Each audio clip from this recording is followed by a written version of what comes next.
Welcome everybody, so I am back and bringing you guys a brand new movie review, and this is going to be for Indiana Jones and the Kingdom of the Crystal Skull. Now, Indiana Jones and the Kingdom of the Crystal Skull takes place right after Indiana Jones and the Last Crusade. You pretty much find Indiana Jones and his friend Mac, who's also a double agent working for the Russian government, inside of a vehicle, and they're pretty much thrown out, and that's where you see sort of the doors of Area 51. They are pretty much questioned about their knowledge of what's inside Area 51, and you see Cate Blanchett's Irina Spalko pretty much come out, and she's the main villain of this movie. Cate Blanchett has been known to play sort of villains in the past with sort of Thor Ragnarok and everything, and before this it was Indiana Jones. And you know, this is one of those movies where it's pretty much a guilty pleasure film of mine. I really do like this movie, even though I realize that not a lot of people really like this movie, and so I could consider this a guilty pleasure film. I'm pretty much going to give this movie a C in terms of, you know, the rating, just because of the fact that this is sort of a mixed reaction movie. Now, when this movie came out, a lot of people did not like this movie. A lot of people hated this film. In fact, even my own family members seem to not like this movie for a variety of different reasons. And you know, I actually came out really liking this movie. I really enjoyed my time in the theater because it kind of touches upon aliens and conspiracy theories and stuff like that. And it's something that I really do like and enjoy a lot. This movie is pretty much about the Crystal Skull sort of mythology, where, you know, Mitchell Hedges finds Crystal Skull, and apparently there's 13 of these Crystal Skulls. Now, the Crystal Skulls in sort of the mythology of the Crystal Skull myths have said to hold like these extreme powers that when they're activated, all 13 of them in pretty much a concentric circle instead of a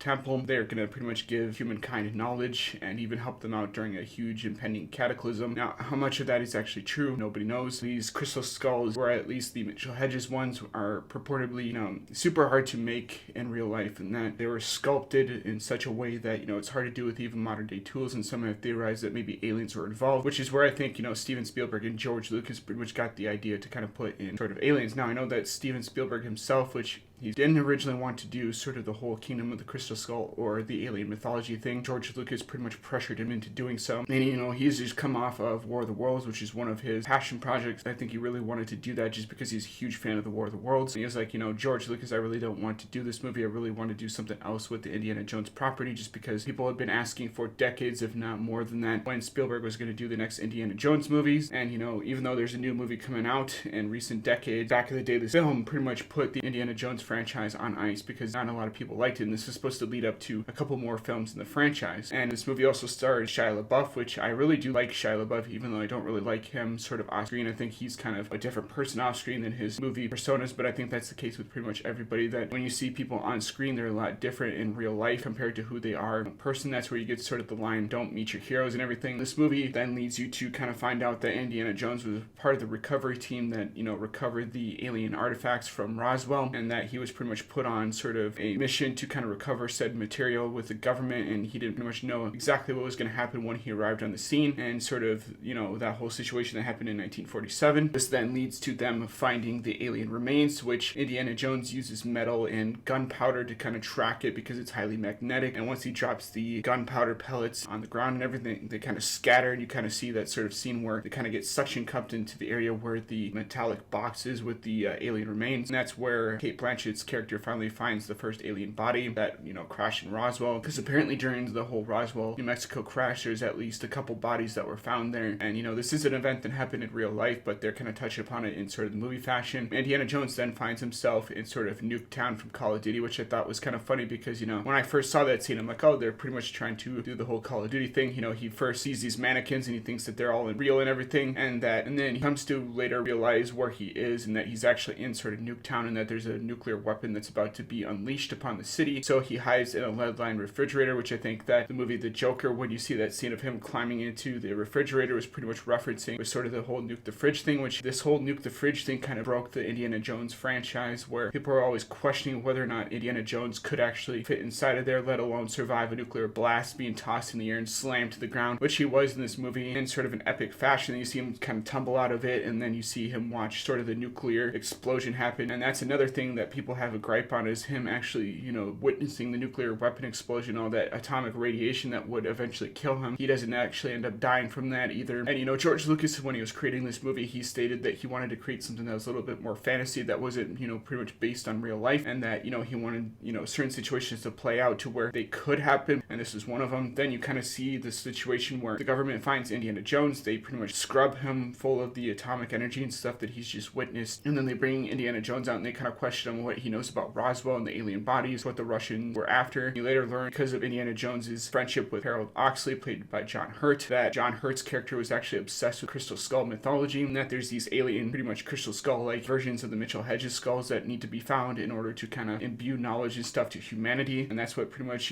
Harold Oxley was obsessed about. Indiana Jones eventually goes to try and save Harold Oxley. That's where you get sort of the Amazon rainforest scene, and the scene where Mutt Williams comes into the picture, and you find out later on in the film that Mutt Williams is actually Indiana Jones' son. Marion Ravenwood, from the very first Indiana Jones movie, her and Indiana Jones had a relationship, and that pretty much gave birth to Mutt Williams. And Mutt Williams is pretty much like Indiana Jones, where he's obsessed with, motorcycles and stuff like that, street racing. There's this scene where Indiana Jones and Mutt Williams are talking in sort of Mexico because they're going to Nazca, Peru after this, and Mutt Williams is pretty much giving Indiana Jones shit for being a teacher, but also sort of doing these sort of tomb raiding stuff. And you see sort of the sort of bonding moments between Indiana Jones and Mutt Williams happen. Indiana Jones is like, do whatever you want, kid, just make sure that you enjoy doing what you're doing in life, sort of that whole spiel, and that he doesn't really necessarily need to go to school, which that comes out into play later on in the film, where you actually find out that it's actually Indiana Jones' son. He's like, you didn't send him to school and whatnot, and he's like, whatever happened to, do what you want to do in life and don't let anybody tell you different. And kind of get that father-son squabbling where Mutt Williams at first doesn't want to believe that Indiana Jones is actually his father, that his father was actually an RAF pilot and was pretty much a war hero, is what Marion Ravenwood pretty much told him. That's one of the things that I like about this movie, is they bring back Marion Ravenwood's character. I really liked her in the first Indiana Jones movie, even though she didn't really get as much screen time as I would have wanted. She got pretty much enough to kind of propel the story along, and she's pretty much an exposition dump per se. And she's back in this, and she has a little bit more of a character-driven story arc, where Indiana Jones and her kind of dated for a while, and then they kind of split up and stuff, and that's where you get that really cool scene where they're in the Amazon rainforest, and the sort of machines are kind of going down a single file line in the forest and everything. They're kind of destroying the land around them. They're kind of having that sort of husband and wife squabble and stuff, and they're kind of like fighting over the relationship, and you see that Russian soldier who's pretty much not having it, and he's like, oh, shut the hell up. And then Marion Ravenwood's like, oh, there must be plenty of women around there for you, and he's like, yeah, but they all had one problem. And she's like, what's that? And he's like, they weren't you, honey, which I think was a really cool line. It's one of my favorite lines in this movie. And a lot of these action sequences in this movie are really, really well done, especially that rainforest fight sequence, which I know is improbable that they could have a fencing match and stuff with Shia LaBeouf's character and Cate Blanchett's character on top of these sort of amphibious landing cruisers and stuff, but I really did enjoy that sequence. The only thing I didn't really like about it was that sort of scene where Shia LaBeouf's character gets caught as they are fighting in sort of these vines and stuff, and is pretty much brought up, and you see sort of all the monkeys and stuff, and they're swinging across the vines, and Shia LaBeouf gets the idea, like kind of Tarzan or whatnot, to kind of swing across the vines as well. And I really didn't like that sequence. I thought that was kind of stupid. I also thought the lined refrigerator scene was kind of dumb as well, but it really needed to happen in order for them to kind of propel the story along, and so I kind of get why they're doing that. I really did like the opening sequence where you see sort of Indiana Jones and Mutt Williams are trying to get to Harold Oxley. They kind of had a meeting at a bar, and they have this huge sort of fight sequence that happens when Mutt Williams pretty much punches one of these greasers in the face, and sort of the greasers and the non-greasers kind of have a fight sequence, and that leads to a car chase between the Russians and sort of Indiana Jones and Mutt Williams, which eventually takes place and goes through sort of an academia school. And you sort of see the backstory between Indiana Jones and what happened to him after Last Crusade in this movie,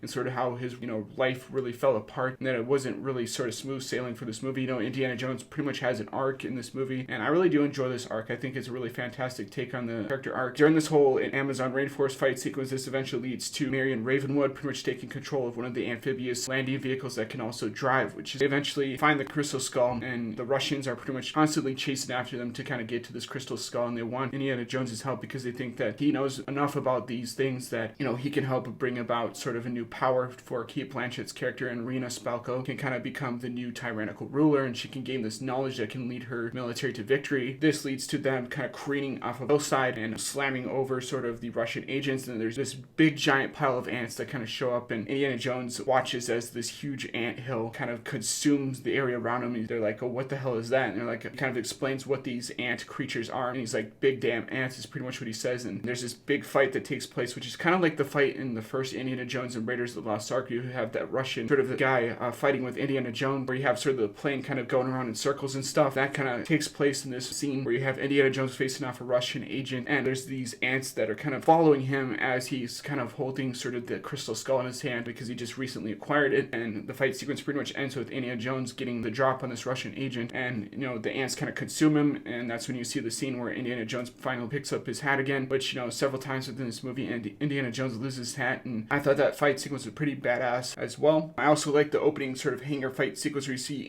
Indiana Jones kind of running across sort of the beams and stuff of the hangar hangars and stuff as the sort of Russian agents are pretty much chasing after him. There's a lot of really cool moments like that within this movie. There's a lot of really cool one-liners in this film that I think audiences who are Indiana Jones fans are gonna like. Now, if you just kind of turn your brain off and kind of watch this movie as sort of a fantasy movie and not sort of as a movie that's trying to take itself too seriously, that's where you're gonna pretty much enjoy this movie. This leads to Indiana Jones finding out that his friend Mac, played by Ray Winstone, like I said before, is a double agent working for the Russians. He's constantly throughout this movie giving out exposition of where he's kind of worked with the Russians before and then he's not working with the Russians and he's working with the Russians. Indiana Jones is like, so what, are you like a triple agent towards the end of the film? And Ray Winstone's character is like, nah, I just lied about being a double, which I thought was pretty funny. You know, at the end of this movie, Indiana Jones brings the Crystal Skull to the sort of pyramid complex, which there's this sequence where they're trying to activate sort of this contraption that allowed them to go inside this pyramid. And you get sort of music that kind of sounds a lot like the music that they used in War of the Worlds. I don't know if they were allowed to use that or not, but John Williams did score the War of the Worlds movie, I do believe. And, you know, he's pretty much worked with Steven Spielberg on a lot of his films, including Jurassic Park, as well as George Lucas for the Star Wars franchise. I really liked how they used John Williams' music in this movie. They, you know,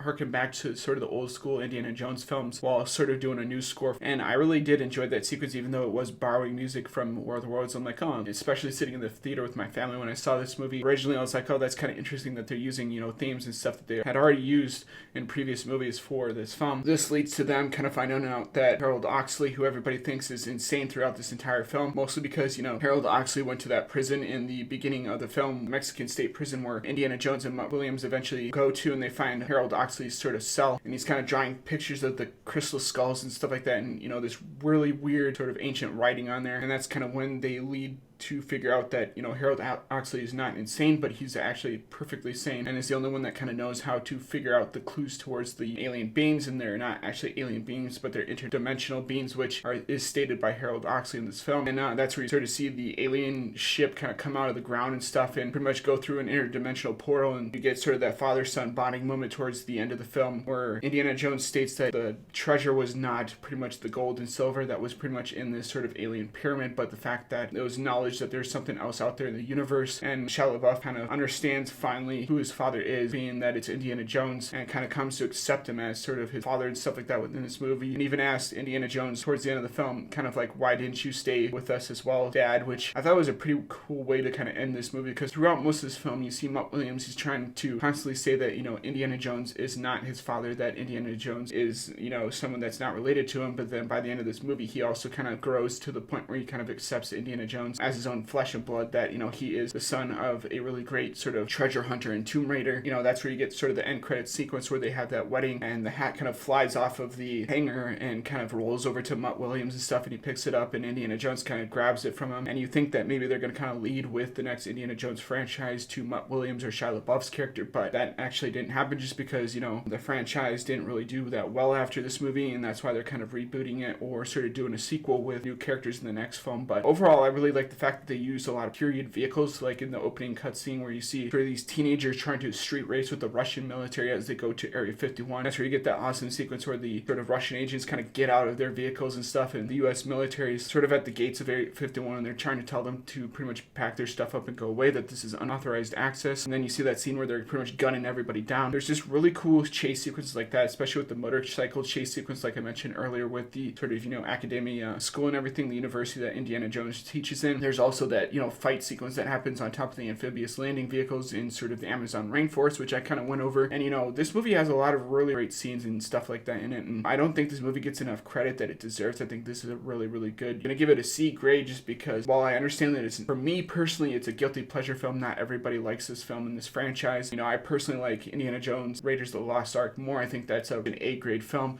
as well as, you know, The Last Crusade and Temple of Doom. I think those all get perfect scores in my opinion. But overall, I think this is a pretty badass movie. I think that, you know, audiences are really going to dig this movie as a guilty pleasure film. I don't know why it gets as much flack for it that it doesn't deserve, because I think that Star Wars movies are kind of, or at least The Last Jedi is a lot worse than sort of Indiana Jones and the Kingdom of the Crystal Skull. And that's one of the points that I bring up is, you know, I remember a time where the lead-lined refrigerator scene was pretty much the only sort of controversy that we had, and everybody was pretty much complaining about that, whereas The Last Jedi has so many issues that even if you do like it on some level, you have to kind of acknowledge that there are problems with that movie. So that is why I'm going to give Indiana Jones and the Kingdom of the Crystal Skull a C grade. I really do like this movie, but again, I understand that this is not a movie that a single person on this planet likes, and especially as an Indiana Jones film, I know it's not as good as some of the other movies that have come before it. So that is my opinion. Hopefully you guys liked this review, and as always guys, rate, comment, subscribe, and I'll see you guys in the next video. Peace.